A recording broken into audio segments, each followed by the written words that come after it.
السلام عليكم ورحمة الله وبركاته. أصحابتك وحرن جنة الكمركة للسود وهذا أدي هذا وما تنتهين مانتا وإسنين وأنا لحية طبعا كبيشة سدحاد أي ماج سنة كلا بدأ كن هي لحية لباتنك وقال كانوا حربا إن ندخل وذاقو مدحوين ترام أو كعلى علي ودمدي الناتو iyo wadamo ay ka mid yihiin Shiinaha oo dhahaya war nala suga ammaanka marinka Hormuz oo Iran ay diiday inay soo maraan maraakiibta kala duwan haddaba imisa wadan ayaa diiday dalabkii madaxweyne Trump uu u jeediyay waan idinla wadaagaya iyo waliba ra'iisul wasaaraha Ingiriiska oo kamid ah dadka hadlay oo si cad u diiday madaxweyne Trump oo dhahayay dagaalka waan ku guuleysanay hadda waxa uu leeyahay Iran wali way dagaalamaysaa laakiin inta badan awoodeedii militariga waan burburinay arintaasina sidoo kale waan idinla wadaagaya Iran oo iyaduna marinka Hormuz sheegtay in wadamada caalamka uusan ka xirnayn oo Mareykanka iyo Israa'iil iyo wadamada kale oo la safto kaliya uu ka xiran yahay waxa sidoo kale dawladda Iran ay sheegtay inaysan mas'uul ka ahayn weerarada inta badan lagu qaadayo wadamada aan qaliijka ama bariga dhexe oo ay sheegtay in diyaaradahooda shaahidka ee droneska Mareykanka iyo Israa'iil ay koobiyeysteen iyaguna ay qaar mas'uul ka yihiin haddaba wasiirada madaxweyne Trump sidee daacad ay ugu yihiin arintan oo wargeyska Wall Street Journal uu qoray oo arin qosol badanana dhamaadka muuqaalka ayaan idinku la wadaagay Israa'iil ay ku qaadeen Iran waxa uu galay toddobaadkii saddexaad madaxweyne Trump oo hadda maalmo ka hor la hadlayay taageerayaashiisa xilli uu ku sugnaa magaalada Cincinnati oo gobolka Ohio waxa uu yiri maalintii koobaad ayaan dagaalka ku guuleysanay maalintii koobaad 28 February ayay ahayd haddana waxaa la marayaa 16 Maaj marka dagaalku muxuu u sii socdaa oo toddobaadkii saddexaad u galaya haddii Mareykanku uu guuleystay laakiin arintu sidaas maahan lacagta ku baxaya dagaalkan Mareykanku uga baxaysa 16 bilyan ayaa hadda kor u sii dhaaftay cadaadiska gudaha ka haysta oo dhinaca sicirka shidaalka oo sare u sii kacaya iyo waliba qaar kamid ah taageerayaashiisa muxaafadka ah oo ku soo jeestay ayaa waxa ay sii hurinaysaa in madaxweyne Trump uu ku qasban yahay in dagaalkan uu soo gabagabeeyo laakiin madaxa ayuu ciida ka cishanaya oo ma doonayo in uu yiraahdo waan guul dareysanay laakiin hadda waxa la leeyahay xitaa aqalka cad gudihiisa muran weyn ayaa ka taagan oo arintan waa lagu kala qaybsan yahay war hana ka soo gabagabeeyo dagaalkan waan ku qaldanay iyo sidoo kalena hal la sii wado ayaa ka dhex socota laakiin madaxweyne Trump oo xalay dib ugu soo laabanayay Washington isla markaana fasaxiisa sabtidii axadda ka soo laabanayay oo Mar-a-Lago uu ku tago ayaa waxa uu diyaaradda Air Force One kula hadlay wariyaasha madaxweynuhu waxa uu yiri waxaan dhisaynaa isbahaysi in suga amniga marinka Hormuz si shidaalka kala duwan oo halkaas u soo maro maxaa yeelay Iran caalamka oo idil ay doonta qabatay hadda sicirka shidaalka foostadii shidaalka ciriinka $104 ayay maraysaa marka madaxweyne Trump waxa jirtay sabtidii inuu bartiisa True Social uu soo dhigay qoraal uu ku leeyahay wadamada uu saameynayo marinka Hormuz waa inay gacan naga siiyaan sidii loo sugi lahaa waxa kamid ah Shiinaha Ingiriiska South Korea France Japan iyo waliba Ingiriiska waxa yiri wadamadaasi gacanaha naga siiyaan sidii amniga loo sugi lahaa laakiin ilaa ay hadda wadamada Japan iyo Australia iyo Ingiriiska waa ay diideen Shiinaha sidoo kale maxay yeelay markii horeba Iran ayay la safnaayeen waxa yiri anagu Trump wuxuu leeyahay 1% ayaan shidaalka ka helnaa marinka Hormuz laakiin Shiinaha waa ay ku tirsan yihiin 90% shidaalkooda halkaas ay ka helaan laakiin waxa haddana Trump hadda uu ku hanjabaya waxa jirtay booqasho qorshaysnayd oo madaxweyne Trump bish soo socotay April uu ku tagi lahaa Shiinaha marka wuxuu leeyahay hadda booqashadii waan joojinayaa ama dib ayaan u dhigayaa xilli waliba gudiye labada dhinac ka socdo maalmihii la soo dhaafay Paris ay ku shirayeen oo ay ka wada hadlayeen heshiisyada labada madaxweyne ay kala saxiixan doonaan hadda wuxuu ugu hanjabaya xitaa booqashadaas inuu hakad gelinayo ama gabi ahaanba oo bajoojinayaba haddii Shiinaha arintan uusan ka soo jawaabin marka Trump wuxuu leeyahay gacanaha naga siiyaan sidii marinka Hormuz loo sugi lahaa maxaa yeelay wuxuu leeyahay Iran hadda wada hadal ay doonaysaa arintaas oo wasiirka arrimaha dibadda ee Iran uu beeniyay waliba si xun ay u doonayaan wada hadal ayuu yiri maxaa yeelay awoodoodii dhinaca militariga iyo waliba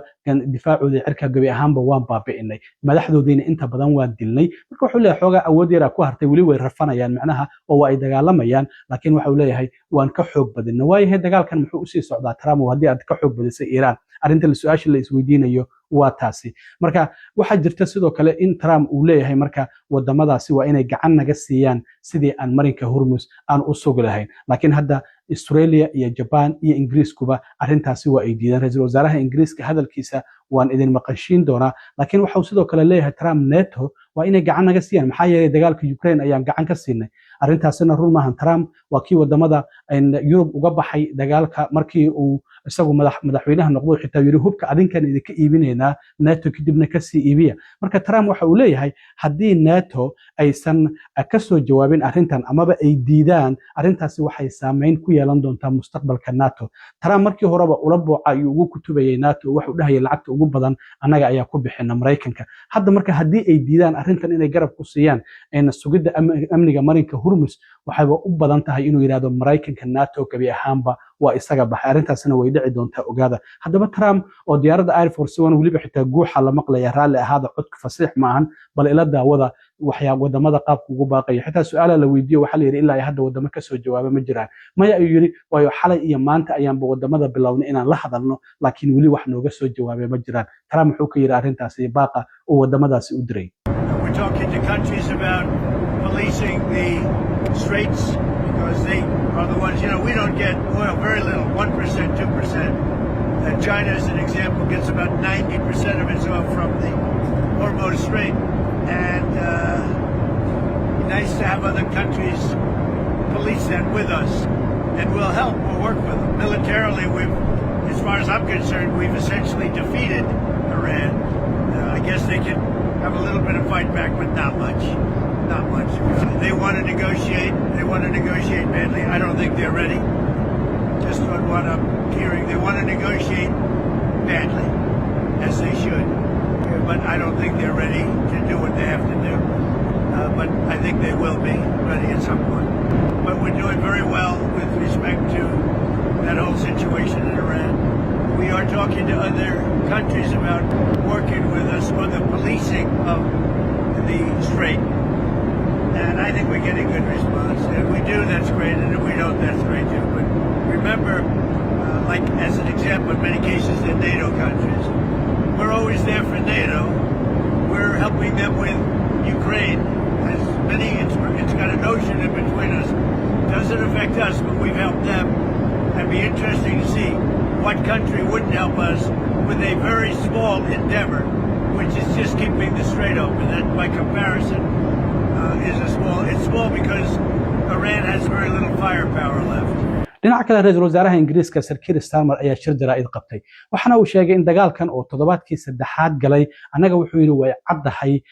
ujeedadeena maxaa yeelay waxaan anagu diiradda saareynaa amniga qaranka iyo waliba danta shacabkeena ayaan diiradda saareynaa wuxuu yiri wax kasto tilaabo ayaan qaadaynaa si aan u difaacno dadkeena iyo waliba danaheena wuxuu yiri nalukuma jiidi karo oo deeqan lugaha nalooma gelin karo dagaal ballaaran anaga lugaha ma naloo gelin karo waa arrintaasi si cad ayuu Trump u leeyahay anagu hawshaas kama qayb gali karno aad noogu baaqayso waxa uu sheegay sidoo kale in markastaba muhiimadda ay siinayaan sidii dagaalkan loo joojin lahaa maxaa yeelay wuxuu yiri deganaanshaha iyo amniga iyo kala dambeynta gobolka ayaa markastaba muhiima waxaanu xaqiijiyay in muhiim ay tahay dagaalkan sida ugu dhaqsiyaha badan in loo soo gabagabeeyo maxaa yeelay sicirka raashinka iyo shidaalka iyo wax kasta ayaa ku xiran ayuu yiri marka waxaan ku dadaalaynaa sidii ay wadamada gobolka dadkeena aan uga soo qaadan lahayn isla markaana Iran sidoo kale looga difaaci lahaa wadamada gobolka laakiin waxa uu sheegay in dagaalkan marnaba aan lugaha loo gelin karin oo aan lagu jiidi karin oo aysan ka qayb galeynin waa kan ra'iisul wasaaraha Ingiriiska oo shirkiisa jaraa'id arrintaas uga hadlay The conflict in Iran and across the Middle East is now entering its third week. So I want to take a moment to set out how we're responding to this crisis and standing up for the British people. Our priority is always the national interest. And so we have been clear and consistent in our objectives throughout this conflict. First, we will protect our people in the region. Second, while taking the necessary action to defend ourselves and our allies, we will not be drawn into the wider war. And third, we will keep working towards a swift resolution that brings security and stability back to the region and stops the Iranian threat to its neighbours. I want to see an end to this war as quickly as possible, because the longer it goes on, the more dangerous the situation becomes, and the worse it is for the cost of living back here at home.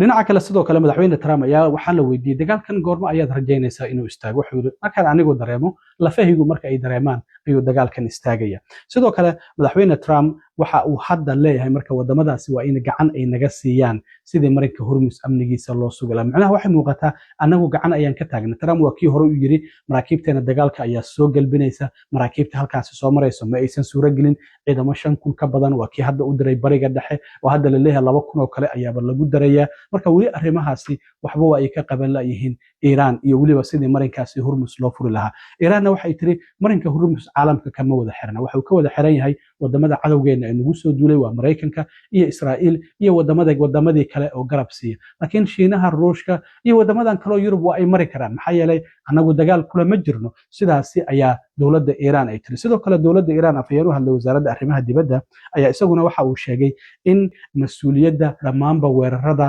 bariga dhexe ka dhacaya gaar ahaan wadamada khaliijka maxaa yeelay wuxuu yiri diyaaradaha drone-iska ee shaahidka Israa'iil iyo Mareykankuba waa ay koobiyeysteen xitaa waxay leeyihiin uu yiri Mareykanka ay gaari karaan laakiin diyaaradaha Mareykan ma gaari karaan sidaas darteed waxa uu leeyahay wadamadaasi waa inay baaritaan ku sameeyaan maxaa yeelay calankeenana waa la isticmaalayaa diyaaradaheena la koobiyeystana waa la isticmaalayaa sidaas ayaa marka Mareykanka iyo Israa'iil waxa ay doonayaan in wadamadaasi bariga dhexe ay dagaalka ay soo galiyaan waxaan ognahay ilaa hadda Israa'iil iyo Mareykanku waa ku guuldareysteen in wadamada bariga dhexe dagaalka ay soo galaan oo iyagu ilaa hadda dagaal ma aysan soo galin haddana wadamadii NATO iyo China iyo sidoo kale waa kan isku dayay Trump in marinka Hormuz ay yimaadaan oo maraakiib dagaal ay u soo diraan iyagina ay diidan yihiin marka Iran waxay leedahay wadamada bariga dhexe arrintaasi ha baaraan maxaa yeelay anagu dhamaanba weeraradaasi mas'uul kama ma inkirayaan in weeraro ay jiraan laakiin dhamaantood waxay leeyihiin mas'uul kama nihin dhinaca kale wasiirka arrimaha dibadda ee Iran Abbas Araghchi ayaa isaguna waxa uu ka jawaabay hadalkii Trump ahaa Iran waxay doonaysaa wada hadal iyo xabad joojin wasiirka arrimaha dibadda Abbas Araghchi wuxuu yiri maya anaguna xabad joojin ma aanan weydiisanin sidoo kalena wada hadal ma aanan weydiisanin laakiin anagu waan istifaacaynaa ilaa iyo inta ay nala gaarto isagoo arrimahaas ka hadlay wasiirka arrimaha dibadda Iran waxa uu yiri We never asked for a ceasefire and we have never asked even for negotiation. We are ready to defend ourselves as long as it takes. ugu dambeyntii Trump golihiisa wasiirada waxaan ognahay dhamaantood badad daacad u ah inuu soo xushay oo kulligood wada yes man ah hadda arrintan la yaab kale ogaada wargeyska Wall Street Journal ayaa waxa uu qoray in Trump kabaha uu jecel yahay inuu gashto oo shirkadda la yiraahdo Florsheim shoe company ay soo saarto in dhamaanba wasiiradiisa kuwa ragga ah oo u dalbay xitaa isaga oo aan weydiinin numberka ay qaataan ayuu u dalbay marka kaba ayaa lagu keedayaa haddii ay kula ekaadaan waa kula ekaadaan haddii xitaa ay ka weyn yihiin waad gashanaysaa bal ila eega sawirkan waa wasiirka arrimaha dibadda Marco Rubio kabaha oo wato Trump ayaa u dalbay waa ay ka weyn yihiin hebel kaba ka weyn loo galiyay maqli jirteen ninkan kaba ka weyn ayaa loo galiyay xitaa waxa wargeysku uu qorayaa kuma dhiiran garaan marka ay imaanayaan aqalka cad inay kabahaasi ka soo tagaan Trump waa uu fiirinaya marka waa in ay wataan Trump kabahan uu u dalbay isaga ayaa u dalbay maxaa yeelay isaga ayaa jecel inuu qaato sidaas darteed numberka qof waliba uu qaato ma uusan weydiinin uu isaga dalbay marka waxa uu keenayaa box kabihi ay ku jiraan oo Trump uu soo saxiixa loo keenaya wasiirkii ma dhihi kara kabahan ilama eka wuxuu ku qasban yahay inuu soo gashto iyaga oo ka waaweyn kabihi marka wasiiro fara badan ee sidaas ku dhacday sawirkan aad aragtaan hadda waa wasiirada wada fadhiyo xitaa madaxweyne ku xigeenka uu ku jira kabaha ayay wataan qaarkood kabuhu waa ay ka waaweyn yihiin sida wasiirka arrimaha dibadda aad arkaysaan sawirkan wayna wataan sidaas darteed marka Trump hadal uu yiraahdo nimankan maya ma dhihi karaan wixii uu yiraahdo haye inay yiraahdaan way ku qasban yihiin wasiirka shaandhiga iyo arrimaha dibadda hadda waad aragteen marka siday daacad ugu yihiin arrintaas sida iyo nabadgelyo